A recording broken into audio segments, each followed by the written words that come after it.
With only 2 weeks left on the schedule, both the Seahawks and the Steelers are looking for big wins to stay in the playoff hunt in their respective conferences. Who's got the edge going into Sunday's matchup between a pair of 8 and 7 teams? We'll be breaking it down here on our latest Locked On Podcast Network crossover, Seahawks and Steelers. You are Locked On Seahawks, your daily Seattle Seahawks podcast. Part of the Locked On Podcast Network, your team every day.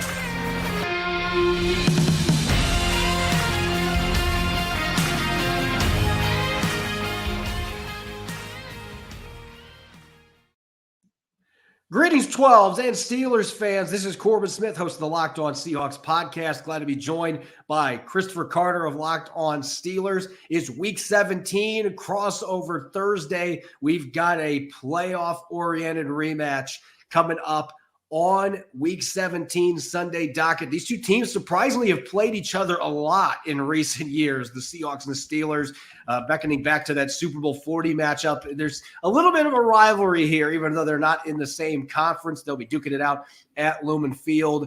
A special thanks to all the 12s and Steelers fans for tuning in to this latest crossover special, which is brought to you by our friends at Prize Picks. It's the easiest and most exciting way to play daily fantasy sports. Go to prizepicks.com/LockedOnNFL and use the code, all lowercase, LockedOnNFL for a first deposit match up to $100. All right, Christopher, this is the game that is, I think saying there's massive playoff implications would be underselling what is going to be coming up on Sunday, particularly for the Steelers, who looked like they were down and out of the playoff race. And then they not only beat the Bengals, they whipped the Bengals this past weekend with Mason Rudolph under center. Mike Tomlin has announced that he's going to be playing quarterback again this week against the Seahawks. And they're hoping that that red-hot offense that finally showed up last weekend travels well to the Pacific Northwest with their playoff hopes slim but still alive after that victory. Yeah, that's the thing, is that this Steelers team, a lot of people left them dead and buried after their 3 straight losses. And listen, it's been such a roller coaster season for the Steelers. At one point, they were 7-4, facing 2 2-win teams at home, and they were in position to chase the Ravens for what was the AFC North division and even potentially a 1 seed. A lot of people looked at that like, after all the wins they accumulated, Patriots and Cardinals shouldn't be a problem. They dropped both of those games. Kenny Pickett gets hurt. The entire linebacking core gets decimated. The entire safety core gets decimated. And then they lose to the Colts on the road in a terrible way. And everyone's thinking, it can't get any worse. They put in the third stringer, Mason Rudolph, and then all of a sudden they get their first 34-point game in a winning effort since 2020, when Ben Roethlisberger was at least not as old as he was in his last year. And it's been a remarkable turnaround. Also, the point of the Seahawks Steelers rivalry. It's funny you said that. We were just talking to Najee Harris in the Steelers locker room on Wednesday, and he talked about how, like, growing up, he's a West Coast guy,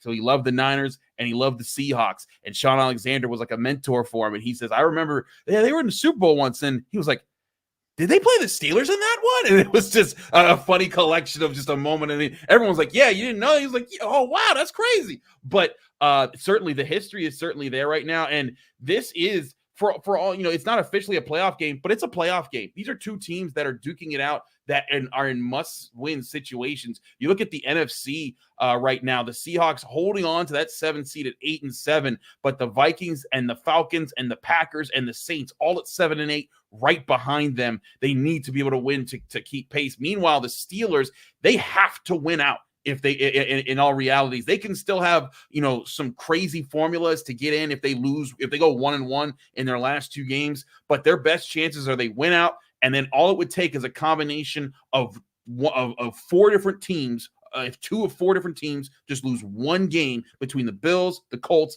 the Texans, and the Jaguars, if 2 of those 4 teams at least lose 1 game over the next 2 weeks, and the Steelers went out, they're in. And in fact, 2 of those teams even play each other. So there's one of those losses is guaranteed. So it is a must-win situation for 2 teams that have had entirely roller coaster seasons.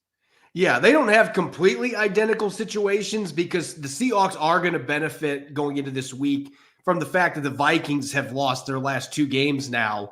And Seattle, they do, they control their own destiny now. Mm-hmm. If they win the last 2 games, they're in. There is no scenario now where they can go 10-7 and they aren't going to make the playoffs.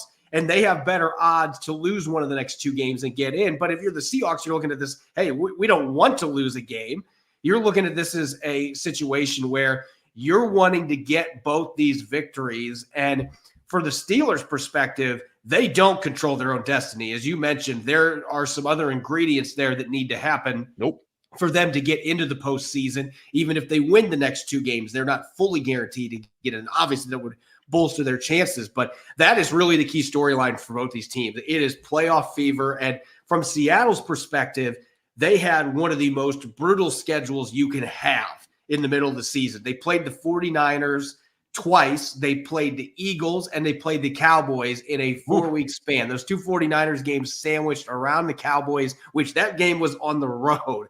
So that was as tough of a 4-game stretch as you are going to have in the NFL. And the game they lost before that, the Rams have ended up being pretty solid this year. And right now they're the number 6 seed. So they had one of the nastiest month-long schedules you can imagine. And yet here they are now. They've won their last 2 games. They got that big win of the Eagles. They were able to steal a win from the Titans on the road, which winning games in the NFL, it doesn't matter how decimated the other team is. Winning road games in the NFL is hard. But this really is a team that feels like those games they lost, that 4-game losing streak, with all those teams being playoff teams, elite playoff teams for 3 of those, they feel like they are a much better team now, and it has positioned them to make this late season run and potentially be a threat to some of those teams that beat them earlier in the year. It's interesting how those things work. The confidence has certainly been turned up going into this game, and I'm sure the Steelers feel the same, getting that big win over the Bengals last weekend. Yeah, it was certainly a situation where there were a lot of people saying like this season's done and buried. Mike Tomlin's about to have his first ever losing season. Just book it. And there were plenty of people in town, screaming fire Mike Tomlin because he's the biggest problem and all this other stuff. And then you get a win like that, and all of a sudden the tones change around the room. And that's what I'm saying. Roller coaster year, man, for both of these teams. And you're right. It's been different journeys too, because both teams have also dealt with massive injuries that have crippled their roster at different points of the year, and they've had to find a way to try to limp through some games and find a way to get some wins. That was the other part that was really impressive about it. The Steelers are down to, Minkah Fitzpatrick, DeMonte Casey, Keanu Neal, Trenton Thompson, who came off the practice squad, and Elijah Riley. 5 safeties that they had going into this season.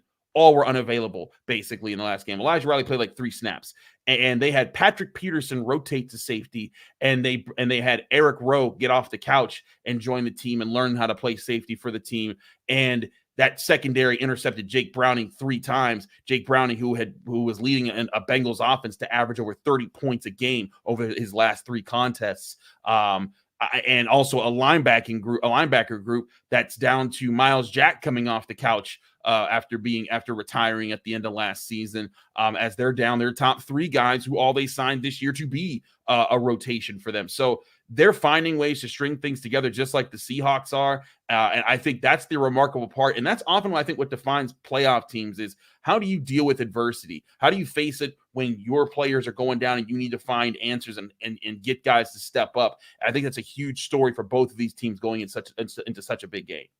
And that goes back to the guys that are on the sideline. And Pete Carroll's gotten similar noise from fans in recent years, although I think with what's going on in Denver today, that maybe there's even less going towards Pete Carroll. Maybe Pete Carroll knows a lot more than some of these fans are realizing. And then Mike Tomlin, what he's done with all the injuries, the quarterback uncertainty, and things they've had in Pittsburgh. This is a game of 2 teams that have found a way to have a bit of a resurgence here, and both are trying to get into the postseason. And this truly is a de facto playoff game for both the Seahawks and the Steelers. We're going to be breaking down some matchups and maybe a few wild cards to watch going into this game. That'll be coming up next year on our Crossover Thursday edition of the Locked On Podcast Network.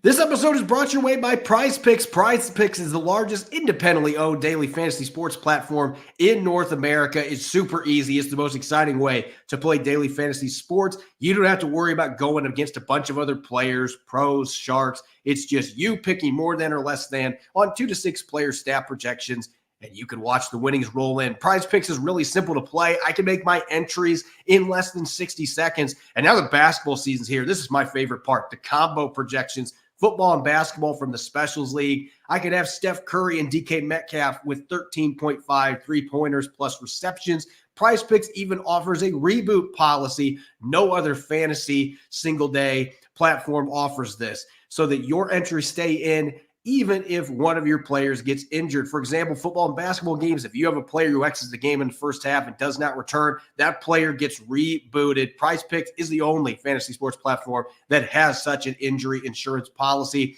Prize Picks is an absolute blast each week. It's an easy way to enjoy daily fantasy without any hassle and land some quick winnings. Go to prizepicks.com/LockedOnNFL and use the code LockedOnNFL for your first deposit match up to $100. That's prizepicks.com/LockedOnNFL and use the code LockedOnNFL for a first deposit match up to $100. Prize Picks, daily fantasy sports made easy. You're listening to Crossover Thursday here on the Locked On Podcast Network. Locked On Seahawks, Locked On Steelers. I'm Corbin Smith, host of the Locked On Seahawks podcast. Glad to be joined today by Christopher Carter of the Locked On Steelers podcast. And we've got a de facto playoff game coming up this weekend at Lumen Field. As we just mentioned in the last segment, the Seahawks are 8-7. The Steelers are 8-7. The Seahawks right now have the last wild card spot. The Steelers are trying to fight back into one of those wild card spots in the AFC. And so this is truly a must win for both of these teams in week 17. And that's all you can ask for this time of year. You want to be playing meaningful football games. And Christopher, looking at this game from a Steelers perspective, you mentioned all the injuries that Pittsburgh's had to deal with at a number of different positions. From an offensive standpoint for the Steelers, with Mason Rudolph under center, what matchup are you looking at against this Seahawks defense that either is concerning or one that intrigues you that might be an advantage for the Steelers this week? One thing I think the Steelers have to be aware of, and I asked Mike Tomlin directly about this and during his Tuesday press conference, is how will the Seahawks attack the middle part of the field? Because right now that is the weakness of the Steelers defense as it's constructed. And the Steelers, that part of the defense looked really good against the Bengals. They were confusing Jake Browning. They were able to mix up their coverages. Terrell Austin, the defensive coordinator, his defense is very much, we're going to come at you with a lot of different looks. We're going to disguise our zones, disguise our man coverages. We're going to bring heat from different places. We're going to trust our pass rush to win a lot of times so that we can do more disguises. And it worked. But I really do think that is a proverbial cherry that's going to turn into a pumpkin at some point for the Steelers, and they have to find a way to prolong that as much as possible. And I say that because you're dealing with a lot of backups there. Again, you're dealing with a practice squad guy like Michael Walker, a second-year, seventh-round pick like Mark Robinson, who's a converted running back playing linebacker. You're dealing with Miles Jack coming off the bench. They just signed Jalen Smith, as a free agent to come fill in for their situation at the linebacker. And then again, at safety, Patrick Peterson looks like he fits really well at safety, which could change the trajectory of his career. He could turn into a Rod Woodson, Charles Woodson type of guy on the back end of that defense if Minkah Fitzpatrick can get healthy and they become a pair for the next couple years. But next to that, you have Eric Rowe, Trenton Thompson might be another guy, and Miles Killebrew, who's a special teams ace, but not fast enough to play regular safety. If I'm the Seahawks, I'm attacking that right away. I'm going after the Steelers right down the middle. I'm challenging them. And listen, I know the Seahawks, they've been kind of a middling passing team. It's not like Geno's been lighting it up every week this year. And then, Drew Lock's had to play. But if I'm the Seahawks, I'm going after that. And if I'm the Steelers, I'm doing everything I can to neutralize that and everything I can to also neutralize Kenneth Walker. And I think that's where the Steelers got to really be careful, because if they let Kenneth Walker take over, it's going to make things a lot easier for Geno Smith and start to open everything up. Where they did really well against the Bengals was they took away Joe Mixon, they took away all their running backs, and they said, hey, Jake Browning, beat us with T. Higgins, beat us with Tyler Boyd. Jamar Chase didn't play in the game, but that's what they forced them to do, and that allowed their corners. Joey Porter Jr.'s had a fantastic rookie campaign. They've been able to manage that. Now, can they do that against this group? I'm not as sure, because the Seattle Seahawks offensive line, I don't think, is as bad as what the Bengals field for week in and week out. It's not like it's elite, but it's a different group. And I think that if Pete Carroll's looking at this, he's probably thinking, how can I get Kenneth Walker on maybe some Texas routes over the middle? How can I work in Noah Fant or Colby Parkinson or Will Dissly into some seam routes right up the middle and force Miles Jack to run with those guys a little bit and force them to communicate at a higher level. If I'm the Seahawks, that's where I'm going. And if I'm the Seahawks, or if I'm the Steelers, I'm doing everything I can to mitigate that part of the game and make it all about TJ Watt, Alex Highsmith. We're getting to Geno Smith before you even have time to think about that. I'm glad you mentioned the tight ends because I know that our listeners on Locked On Seahawks probably are getting tired of me bringing it up, but it's been an issue for them all year where they have three really solid tight ends that can all catch the football, and we haven't seen Shane Waldron, the offensive coordinator, really try to get these guys involved in the passing game. And there's been other teams where it felt like that should be a big part of their game plan with all the injuries that the Steelers have. I'm looking at that thinking running backs, tight ends, Jackson Smith and Jigba from the slot, his ability to win over the middle of the field, really attack these backup linebackers, guys that just came off the couch. And the other thing that I think is going to be fascinating to watch here, if Minkah Fitzpatrick plays in this football game, Geno Smith, for all the faults there may be in his game, you got to see last week, and really Jake Browning's two duds this year since he became the starter, both were against the Steelers, where you have seen the lack of arm strength. One thing that Geno Smith does not have to worry about, he can sling the pigskin. He can throw it anywhere he wants. He can make all the NFL throws. And so is he the quarterback that is going to be able to take advantage of some of those windows that the Steelers may have left open that Jake Browning just simply didn't have the gun to be able to sneak the ball in? And he's going to get the ball downfield too. So that leads me to my matchup that concerns me. You mentioned the O-line for Seattle. I feel like it's been better since they got Abraham Lucas back. And yet this is still an offensive line that is a middling group, in my opinion. And I look at TJ Watt, one of my favorite players in the league. And I think Alex Highsmith is one of those underrated pass rushers out there. They got two really good outside edge guys there. Charles Cross and Abraham Lucas, they're going to need to provide some help for them, especially Lucas with Watt spending most of his time on that side of the line. They're going to need to provide help. If you can give Geno Smith enough time, he has really good pocket presence and he can avoid some sacks himself.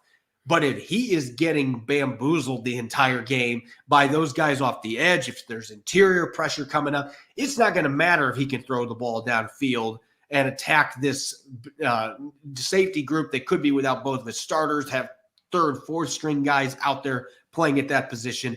So I'm looking at the line thinking that has got to be where the Seahawks offensively, they've got to be able to make sure they can protect well enough. And if they can do that, I like the weapons that they have, especially if they use their tight ends. That position group should be a major asset for this offense, particularly in this game against the Steelers. On the flip side, for the Steelers, when they are on the offensive side of the ball, you get to see Mason Rudolph have probably the best game of his NFL career last week against Cincinnati. And meanwhile, Seattle's defense, they haven't been perfect the last 2 weeks, but they've been playing better the last couple of weeks. And they've got a lot of really good, talented players in their secondary. What's the matchup you're watching there from a Steelers perspective? I'm seeing if the Steelers can get their running backs going in this game and get Najee Harris and Jaylen Warren, because they are a 1-2 punch. Najee Harris, I think one thing that's really happened for the Steelers is that Najee Harris has taken a lot of flack because he hasn't had the explosive games that some people have expected from a first-round running back. But the Steelers' offensive line has been bad to mediocre in his times with the Pittsburgh Steelers. This is the first year during his time here that I think that they've taken serious steps forward, and a lot of it's because they've been starting Broderick Jones, the guy they drafted in the first round this year.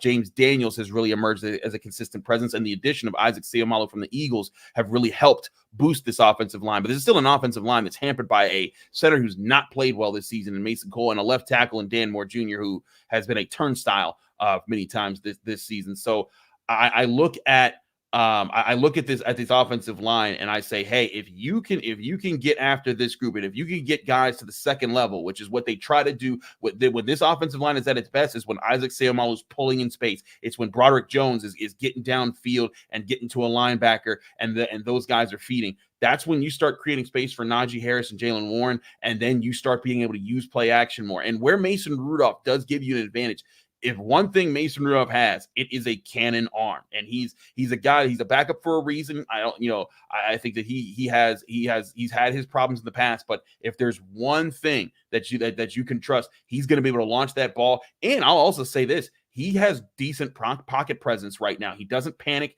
He's been able to kind of manage the pocket. He did so against the Bengals.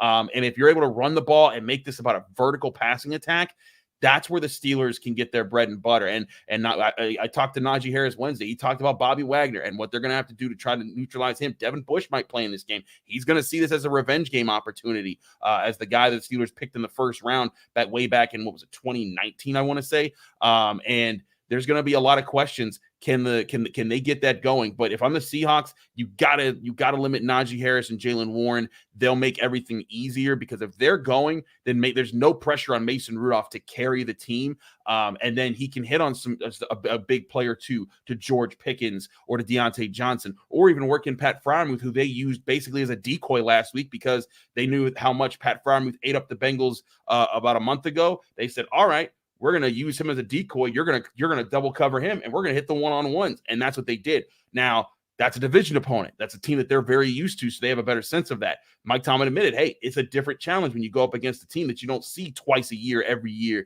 and you're not used to their tendencies. So I think they try to go through traditional means, run the football, use play action, attack the middle part of the field, get those vertical passes going, and set things up. How are the Seahawks suited to defend the run in that kind of an attack right now?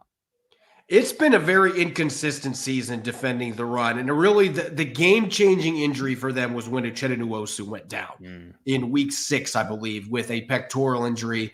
They have struggled setting the edge. Their interior guys have held up well, and the addition of Leonard Williams has really helped this defensive line. He has been well worth everything they gave up, the 2nd and 5th round pick. He's been that good. He's lived up to the hype. He's given the pass rushing from the interior as well.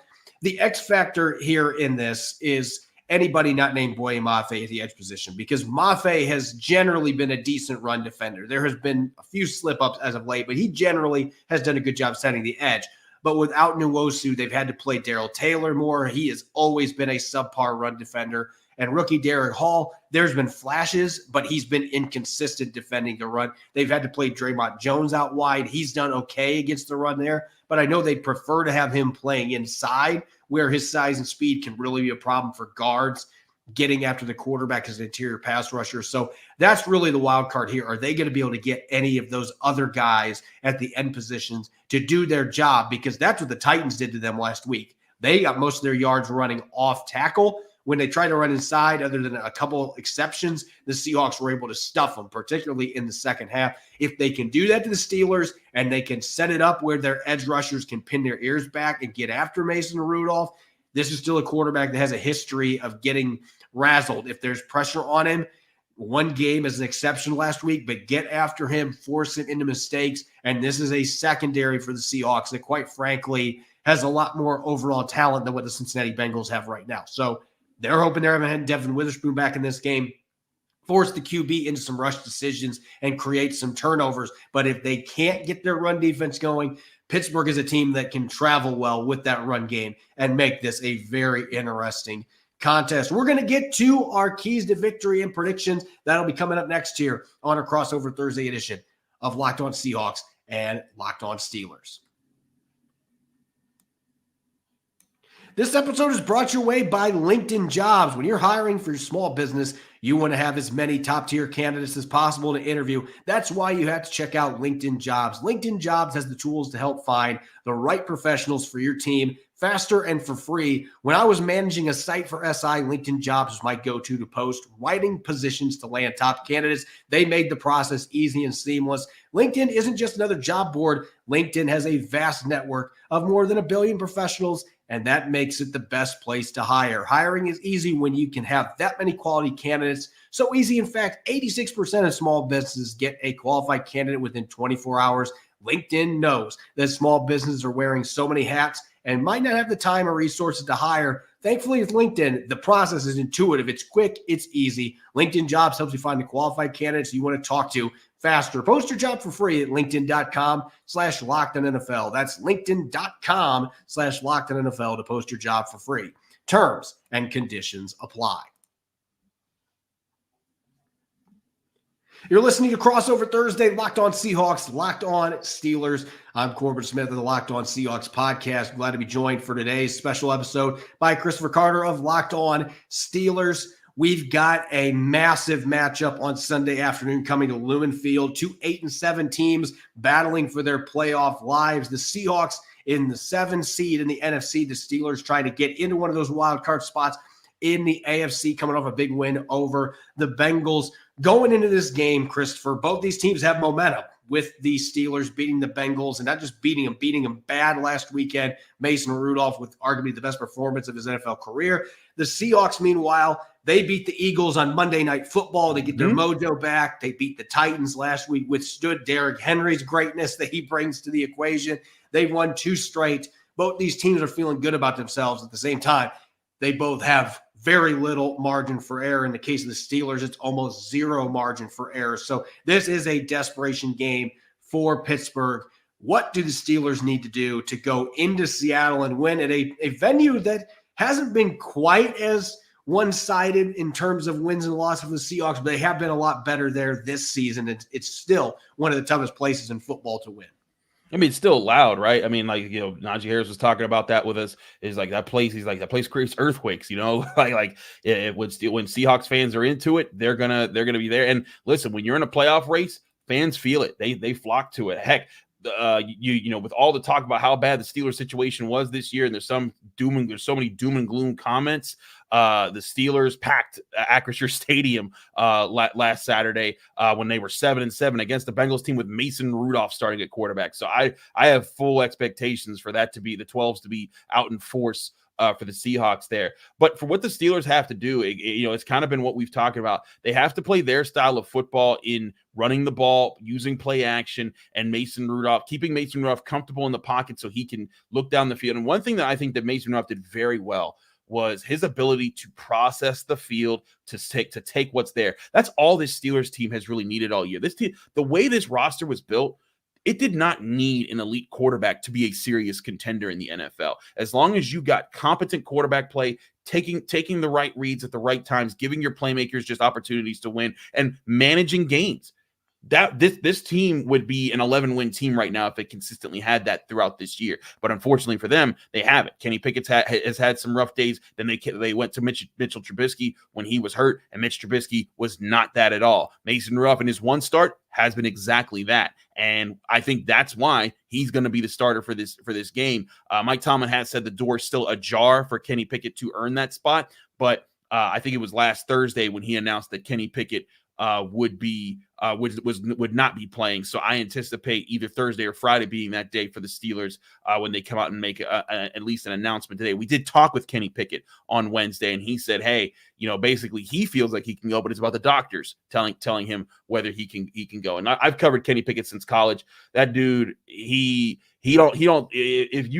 he broke his leg and he would tell you that he's fine, he'll go out there and he'll try to win you a championship. That's the kind of stuff that he did at the University of Pittsburgh when I covered him there too. But I fully anticipate Mason Rudolph to be in this game. The key for the Steelers is take the pressure off him and let him make the good throws that he can, get the one-on-ones, let George Pickens, Deontay Johnson, those guys make plays for you downfield and get the run game going. And then on the defense, stuff Kenneth Walker. Don't let him ease pressure off of Geno Smith. Force Geno Smith to hold on to the ball so that when TJ Watt and Alex Highsmith are bringing it, they're the playmakers in this game. I have a question for you, Corbin. One of the things that I think the best teams that have dismantled the Steelers this year, and I think back to how the Niners beat them, I think back to how the Texans beat them, and I think back to how the Colts beat them. The one thing that they all were able to do, where they were able to kind of isolate Watt and Highsmith in the important moments and say, hey, we're going to call a screen pass. We're going to call this concept that makes it so the edges, they're the least relevant players on these plays. And that's how, and they would attack the linebackers. They would attack the safeties. They would attack those guys and say, hey, you're the ones that are going to have to do your jobs to be at the crux of this play. Is this a Seattle Seahawks offense that you think can do that consistently throughout a game right now?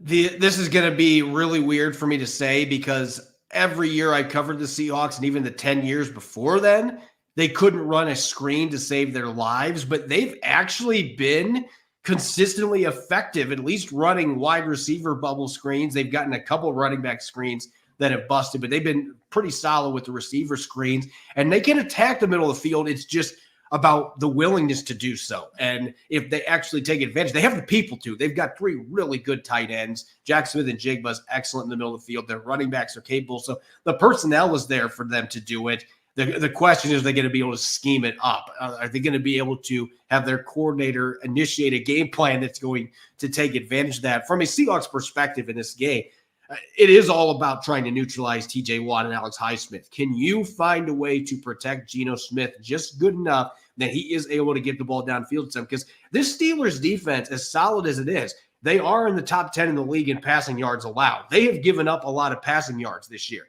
but it hasn't resulted in a lot of passing touchdowns because teams are not able to have the time to really take those shot plays. But with the injuries they've got at safety, some of the inconsistencies at corner, Seattle's receiving core is playing as well as it has all year right now, and they're starting to play to the level we expected.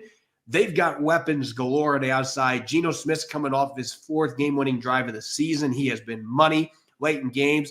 He's thrown 5 touchdown passes his last 2 starts. It feels like he's finding his comeback player of the year groove. Can you keep him upright enough, though, that he's able to do that? And I think some of that goes back to the run game, too. You've got to be balanced in this contest.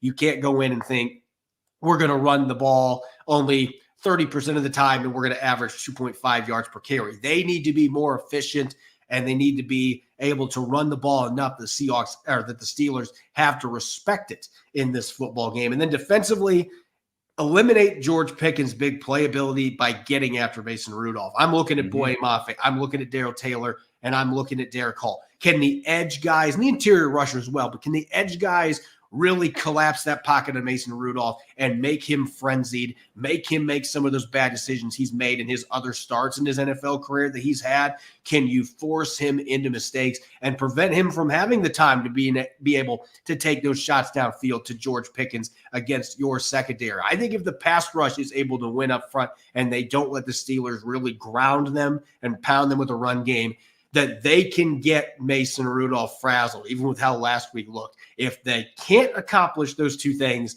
then this could be a game that ends up being far more difficult than they already envisioned. I expect it is going to be a close game. And that's really the last question here, Christopher. We've got a game right now where the Seahawks being, I believe, 3.5-point favorites now for this game. It was 2.5, and it jumps up to 3.5 according to FanDuel. What are your thoughts on this game as far as the Steelers' chances of being able to cover that or even potentially pull the upset going into this game? I think this will be a 3-point game. I think this will go down to the wire. And with that, I think the Steelers will be able to cover. But I think it's going to be a very even game, and I think it's going to come down to turnovers. It's going to come down to chance on those and who blinks first in those opportunities. Can the Steelers be the team that creates them? Last week, they were the team that created them. They got 3 interceptions. I think they got 2 or 3 turnovers on downs. They were on point there. Can they do that again against the Seahawks offense that I think will be better than what they faced last week? I'm not so sure. I think they can create some. I don't think but 3 turnovers, it can be a stretch. But if the offense is converting at a third down rate that's higher like last week than they have all season, if the offense is able to finish in the red zone the way they did last week and the way they hadn't all season, that's going to change the tone for this game entirely. That's the thing, Corbin. The Steelers had basically had all but, I think, one throughout the last 2 seasons, all but I think one game of their wins were decided by a single possession, and that was their 28-14 win over the Browns at the end of last season. And then all of this season, it was one-score games. And then all of a sudden, you get that performance. That's something that this Steelers team hasn't felt. And I say that this hasn't felt because nobody on the offensive side of the ball was really around. Some of them were there for 2020, like Deontay Johnson, but by and large, this is a unit that hasn't felt that kind of success. How do they respond to that? That's going to be one of my big questions to look for in this game, is how do they build off of the success that they've created for themselves? I think this is a close contest, but I think you wouldn't be crazy for picking either team in this situation. Yeah, I'm tending to be pulling towards that within 3.5-point range myself as well, because I just have too much respect for the way the Steelers are coached and their defense. I worry about that pass rush and their ability to get after Geno Smith. The Seahawks can protect him well enough. I think the Seahawks have more talent on the outside, And I think that would allow them in front of their home crowd to have an advantage. But I just think the Steelers, that pass rush, the mindset, the physicality, I expect this is going to be a game that absolutely goes down to the wire and could go either way. It's going to be one of those get your popcorn ready matchups, especially with two teams that are in desperation mode, that need a win to stay in the playoff hunt in both the NFC and the AFC. Thank you. A special thanks to all the 12s and all the Steelers fans, as always, for listening to this latest Locked On Podcast Network crossover. We'll have more coverage for this upcoming Week 17 battle on both Locked On Seahawks and Locked On Steelers coming up on Friday. Make sure that you subscribe to each show on YouTube or wherever you listen to your podcast to make sure you don't miss a single episode. Happy holidays to all of you, and thanks for listening. Go Hawks, go Steelers.